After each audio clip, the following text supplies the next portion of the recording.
ഇന്ന് സ്ത്രീകൾ പുറത്തു പറയാൻ മടിക്കുന്നതും എന്നാൽ കോമൺ ആയി കാണുന്ന ഒരു കണ്ടീഷനാണ് ലൂക്കോറിയ അഥവാ വെള്ളപ്പൊക്ക് അല്ലെങ്കിൽ അസ്ഥിയുരുക്കം.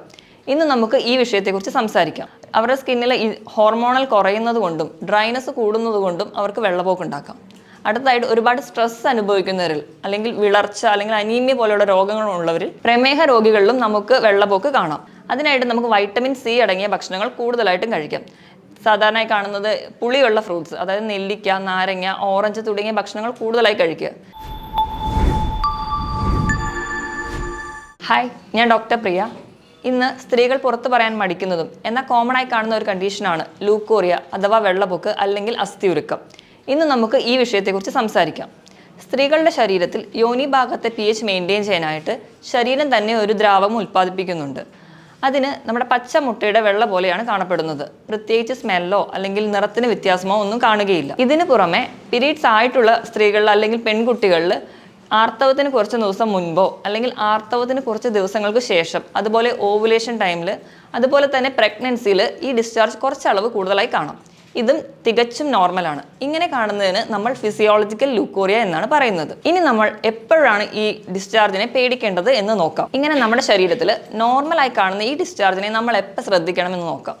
ഡിസ്ചാർജിൻ്റെ അളവ് കൂടുന്നതും അതുപോലെ തന്നെ അത് കൂടി നമ്മുടെ അടിവസ്ത്രത്തെ നനയ്ക്കുന്നതും അതുപോലെ കളറിനോ അല്ലെങ്കിൽ സ്മെല്ലിനോ എന്തെങ്കിലും വ്യത്യാസം ഉണ്ടാവുമ്പോഴാണ് നമ്മൾ അതിന് രോഗാവസ്ഥയിലോട്ട് പോകുന്നതായിട്ട് മനസ്സിലാക്കേണ്ടത്. വെള്ളപ്പൊക്ക് ഉണ്ടാകുന്നതിനോട് അനുബന്ധിച്ച് മറ്റ് പല ലക്ഷണങ്ങൾ കൂടി കാണാറുണ്ട്. ക്ഷീണം, നടുവേദന, വയറുവേദന, പുകച്ചിൽ, ചൊറിച്ചിൽ, അതുപോലെ തന്നെ മലബന്ധം കാണാം. ഇടയ്ക്കിടയ്ക്കുള്ള മൂത്രശങ്കയൊക്കെ കാണുന്നുണ്ട്. ഇങ്ങനെ കാണുമ്പോൾ നമ്മൾ സ്വയം ചികിത്സിക്കാതെ ഒരു ഡോക്ടറെ അടുത്ത് പോകുന്നതാണ് എപ്പോഴും നല്ലത്. ഇനി എന്തുകൊണ്ടൊക്കെ വെള്ളപ്പൊക്ക് ഉണ്ടാകാം എന്ന് നോക്കാം. ഒന്നാമതായിട്ട് സെക്ഷുവലി ട്രാൻസ്മിറ്റഡ് ഡിസീസ്, അതായത് ലൈംഗിക ബന്ധം വഴി ഉണ്ടാവാം.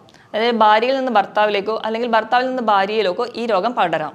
അതുപോലെ തന്നെ രണ്ടാമതായിട്ട് ബാക്ടീരിയൽ ഇൻഫെക്ഷൻ. ബാക്ടീരിയൽ ഇൻഫെക്ഷൻ എന്ന് പറയുമ്പോൾ നമുക്കത് തിരിച്ചറിയാനായിട്ട് ഈ ഡിസ്ചാർജിൻ്റെ കളർ ഒരു ചാര നിറത്തിലായിട്ടാരും കാണും. അതുപോലെ ഒരു മീനിൻ്റെ സ്മെല്ലുണ്ടാവും. നമുക്ക് ഡിസ്ചാർജിനോടൊപ്പം തന്നെ ചൊറിച്ചിൽ അല്ലെങ്കിൽ പുകച്ചിലൊക്കെ അനുഭവപ്പെടാം. ഇനി ഇതൊരു ഫംഗൽ ആണെങ്കിൽ കാൻഡിഡിയാസിസോ അല്ലെങ്കിൽ ഈസ്റ്റ് മുതലായ രോഗാണുക്കളിൽ നിന്നാണ് ഉണ്ടാവുന്നതെങ്കിൽ ഡിസ്ചാർജ് ഒരു തൈര് പോലെയായിരിക്കും കാണുക. അതിനോടൊപ്പം തന്നെ ചൊറിച്ചിലും പുകച്ചിലും ഒക്കെ കാണാം. ഇനി സെക്ഷുവലി ട്രാൻസ്മിറ്റഡ് ആയിട്ടുള്ള കണ്ടീഷൻസ് ആണ് നമ്മുടെ ഗൊണേറിയ പോലെയുള്ള രോഗങ്ങൾ. അപ്പോൾ ഡിസ്ചാർജിന് ഒരു മഞ്ഞ അല്ലെങ്കിൽ പച്ച നിറത്തിലാണ് കാണുന്നത്. രണ്ടാമതായിട്ട് വൃത്തി കൂടിയാലും നമുക്ക് വെള്ളപ്പൊക്ക് ഉണ്ടാകാം. എങ്ങനെയാണ് വൃത്തി കൂടിയാൽ ഒരു അസുഖം ഉണ്ടാകുന്നത് നമുക്ക് നോക്കാം. നമ്മുടെ ശരീരത്തിൽ യോനി ഭാഗത്തെ സംരക്ഷണത്തിനായിട്ട് തന്നെയുള്ള ഒരു ബാക്ടീരിയയാണ് ലാക്ടോബാസിലസ്. നമ്മൾ ഓവറായിട്ട് സോപ്പ് ഉപയോഗിച്ച് യോനി ഭാഗം കഴുകുമ്പോൾ ഈ ബാക്ടീരിയ നീക്കം ചെയ്യുകയും അതിന് പകരം രോഗാണുക്കൾ അവിടെ കയറുകയും ചെയ്യും. അതുവഴി നമുക്ക് ഇൻഫെക്ഷൻസ് ഉണ്ടാവാം. മൂന്നാമതായിട്ട് മെനോപോസ് വന്ന, അതായത് ആർത്തവ വിരാമം വന്ന സ്ത്രീകളിൽ അവരുടെ സ്കിന്നിൽ ഹോർമോണൽ കുറയുന്നത് കൊണ്ടും ഡ്രൈനസ് കൂടുന്നത് കൊണ്ടും അവർക്ക് വെള്ളപ്പൊക്ക് ഉണ്ടാക്കാം.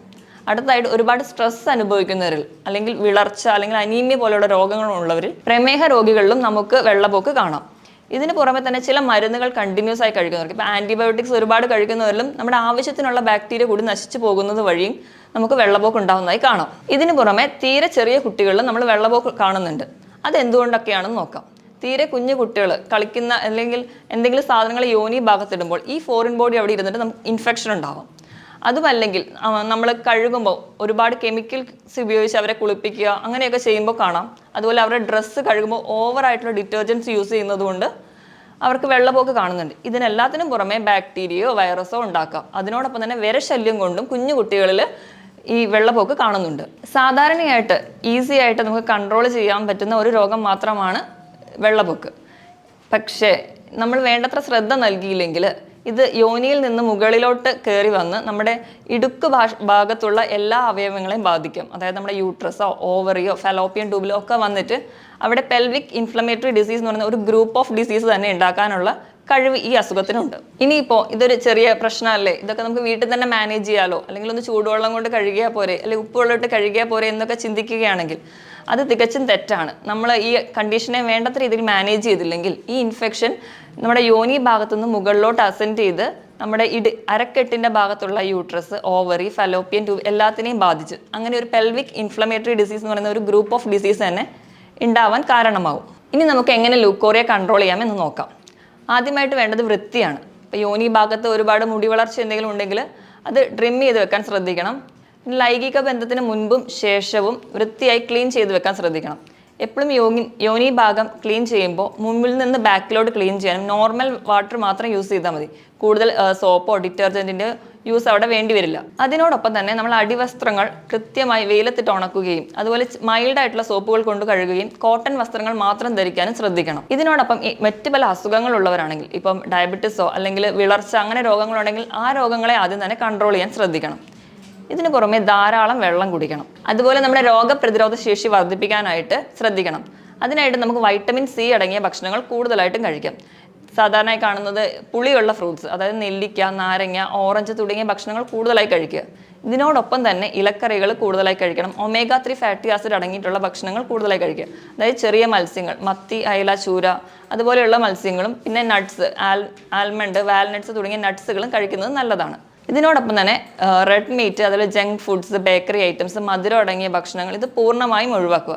ഇതുവഴി നമുക്ക് ഡയബറ്റീസിനെ കൺട്രോൾ ചെയ്യാം. അങ്ങനെയും ഈ ഇൻഫെക്ഷനെ നമുക്ക് ഒരു പരിധി വരെ തടയാം. നമ്മുടെ ക്ലിനിക്കിൽ വരുന്ന സ്ത്രീകളുടെ അടുത്ത് പ്രശ്നങ്ങളൊക്കെ മനസ്സിലാക്കി എന്തുകൊണ്ടാണ് ഇങ്ങനെ ഉണ്ടാവുന്നതെന്ന് ചോദിച്ച് മനസ്സിലാക്കി അതെങ്ങനെ മാറ്റാം എന്ന് നമുക്ക് തന്നെ പറഞ്ഞു കൊടുക്കാവുന്നതേ ഉള്ളൂ. അതിനോടൊപ്പം അവരുടെ ഭക്ഷണത്തിൽ എന്തെങ്കിലും ആഡ് ചെയ്യണോ അല്ലെങ്കിൽ എന്തെങ്കിലും ഒഴിവാക്കണോ എന്നൊക്കെ പറഞ്ഞു നൽകാം. ഇതിനോടൊപ്പം ഹോമിയോപ്പതിക് മെഡിസിൻസ് നൽകുന്നത് വഴി ഈ കണ്ടീഷനെ പൂർണ്ണമായി നമുക്ക് മാറ്റാം. മറ്റൊരു വീഡിയോയിൽ വീണ്ടും കാണുന്നതുവരെ നന്ദി.